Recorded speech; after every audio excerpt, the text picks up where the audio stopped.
Bonjour, mon témoignage de foi. Donc là, ce témoignage, c'est sur la conversion. Chaque chrétien est invité un peu à témoigner de ce qu'il vit, de ce que le Seigneur a fait dans sa vie. Alors moi, j'étais vraiment loin de Dieu.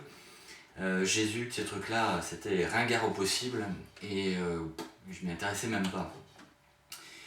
J'ai pas été malheureux dans ma vie, super famille, voilà, mais loin de Dieu, puis avec des blessures comme tout à chacun.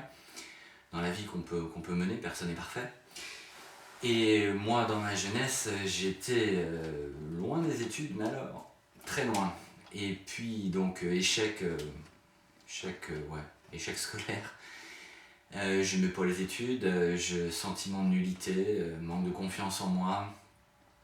Enfin, c'était une souffrance quand même, une blessure, voilà. Donc je faisais le fanfaron, je rigolais, je courais les filles, je courais pas forcément le plus vite, mais voilà. Beaucoup de fêtes, les amis étaient vraiment très importants, c'était beaucoup d'égoïsme aussi. Le sport, les arts martiaux, pouvoir se défendre, se donner un peu de constance.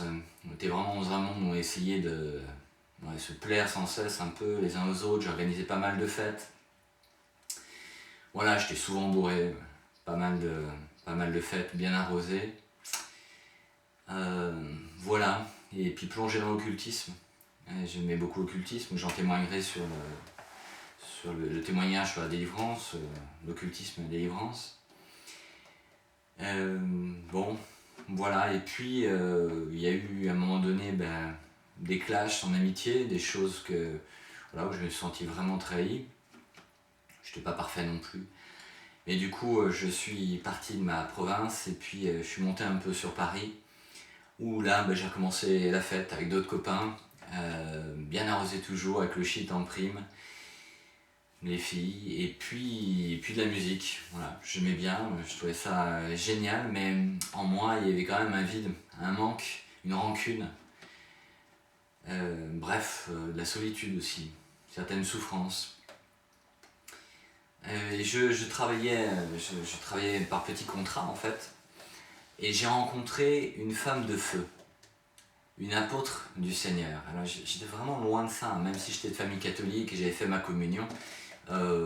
Pour moi, le catéchisme, c'était faire des merguez avec les copains, aller en fond avec Fontainebleau pour se marrer, quoi. Et cette femme que j'ai rencontrée au travail avait une foi ardente, mais pas seulement une foi ardente, c'était vraiment une femme de cœur. Elle vivait vraiment seule, dans la pauvreté. Elle avait eu ses misères, ses galères dans la vie. Et elle n'avait pas honte du Seigneur. Elle n'avait vraiment pas honte de Jésus. Souvent, on croise des chrétiens qui ont beaucoup de charité, où chacun a ses qualités, mais beaucoup ont quand même honte de parler de Jésus, honte de prononcer le nom de Jésus. Alors Jésus a dit, si vous avez honte de moi devant les hommes, moi j'aurai honte de vous devant le Père. Ou encore, je vomis les tièdes. C'est pas facile. Et elle avait, je trouve, peut-être un zèle qu'il fallait parfois calmer, mais c'était vraiment une femme de feu. Donc par exemple, quand on était dans la rue, donc elle n'hésitait pas d'ailleurs à laisser parfois des petites paroles de Dieu dans les restos où elle allait ou ailleurs, ou à parler aux gens qu'elle sentait en recherche, ouverts à ça. Et puis quand elle voyait des sans-abri, par exemple des sans-domicile, elle s'arrêtait, elle parlait avec eux. Et s'ils étaient sympas, ça passait bien, et elle les invitait chez elle. Ils pouvaient avoir un bon repas, prendre une douche, faire une petite prière avec elle. Et puis ils dormaient, et le matin ils repartaient avec un sandwich dans les mains. Eh bien, moi j'ai jamais vu de gens comme ça. J'avais jamais croisé de chrétiens comme ça. Ou de gens comme ça.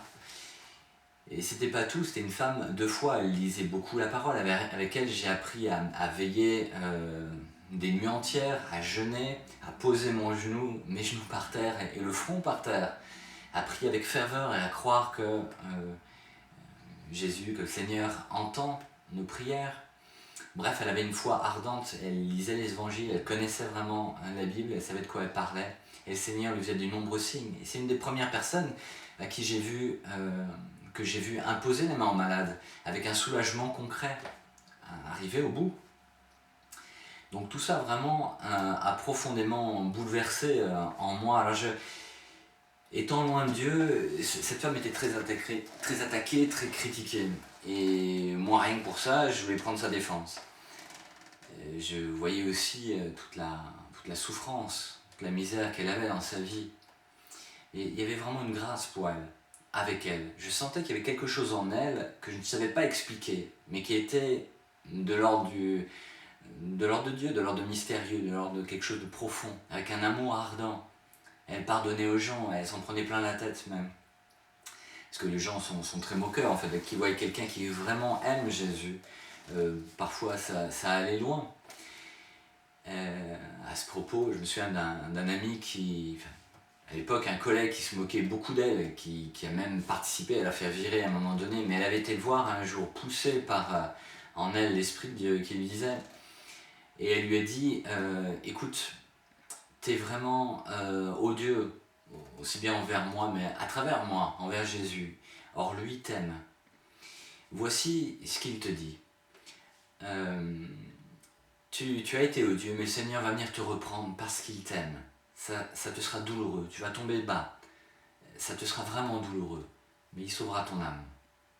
Parce que lui, ce qu'il veut, c'est sauver ton âme. Il lui a rayonné, bien sûr, et quelques années après, j'ai recroisé cet homme. Il m'a appelé, et il m'a dit, tu sais, Didier, maintenant, je crois profondément. Et je lui dis, pourquoi tu me dis ça?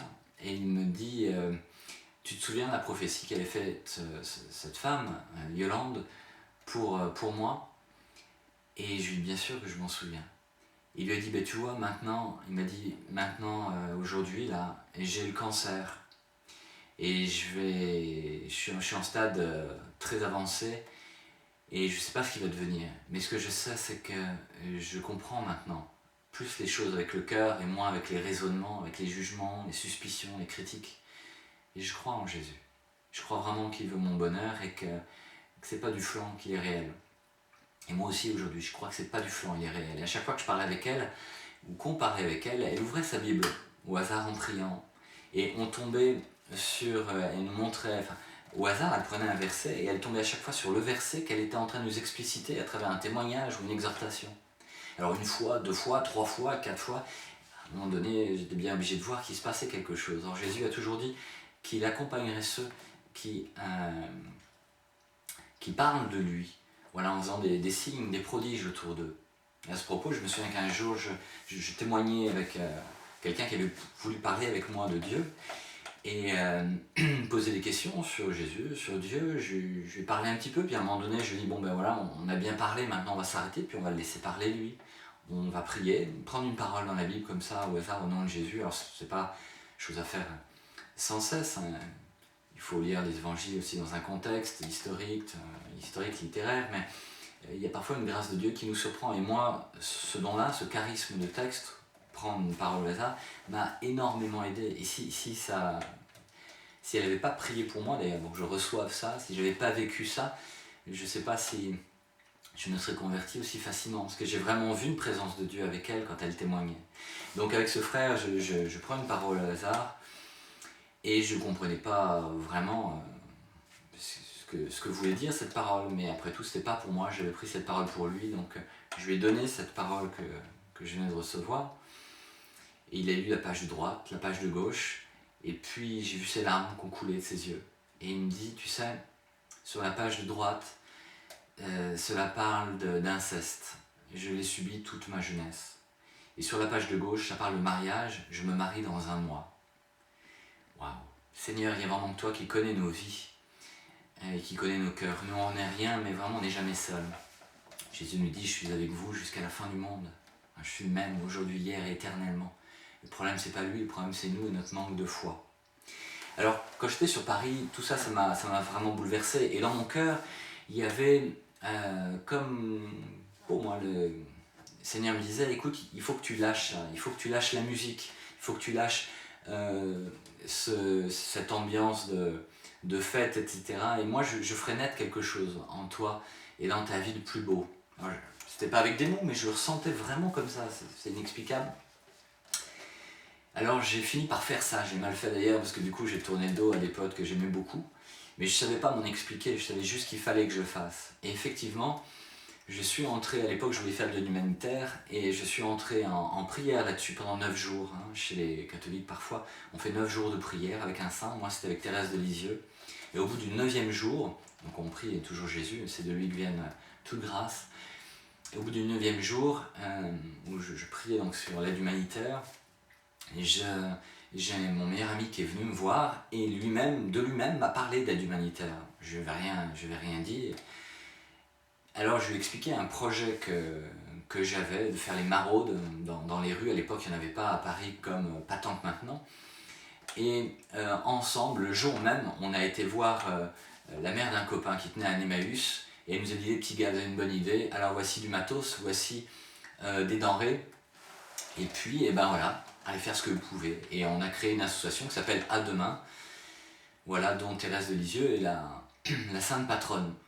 Donc voilà ce qui est né dans ma vie. Et à travers ça, j'ai vraiment pu voir, à travers le partage et la rencontre des gens à la rue, etc., et puis ma foi qui commençait à évoluer, j'ai vraiment pu voir comment la faiblesse, prendre en compte sa faiblesse, accepter sa faiblesse, était important. Toute ma vie, toute ma jeunesse, j'ai voulu me faire des masques pour paraître ceci, lutter contre peut-être un manque de culture, un manque de plein de choses. Et en acceptant vraiment nos faiblesses petit à petit, eh bien, j'ai vu déjà une facilité à découvrir Jésus, à découvrir le Seigneur, et puis surtout à le laisser agir en moi et au travers de moi. Et j'ai petit à petit eu une consolation dans mon cœur et dans les événements de ma vie, une restauration de mon être, de ma vie que j'aurais pas pu avoir comme ça si facilement ailleurs. La prière, la réflexion, mais aussi le partage, la fréquentation, bien sûr, d'église, des gens, arrêter de juger sans cesse les gens qui sont croyants, puis commencer à écouter. J'ai écouté les témoignages, j'ai écouté les prêtres, etc. Et vraiment, de grandes choses se sont manifestées. Jésus dit d'ailleurs, venez à moi, vous tous qui êtes faibles, qui souffrez, et moi je vous soulagerai, car je suis doué et humble de cœur. Et j'ai vraiment pu voir que ça se réalisait aussi pour moi, pas pour les autres, mais pour moi. Il y a une parole de Jésus que j'aime beaucoup, qui a été vraiment centrale pour moi. Cette parole, elle est dans Jean 14. Elle dit: si vous suivez les commandements de mon Père, et si vous m'aimez, le Père vous aimera, et moi-même, je vous aimerai, et je me manifesterai à vous.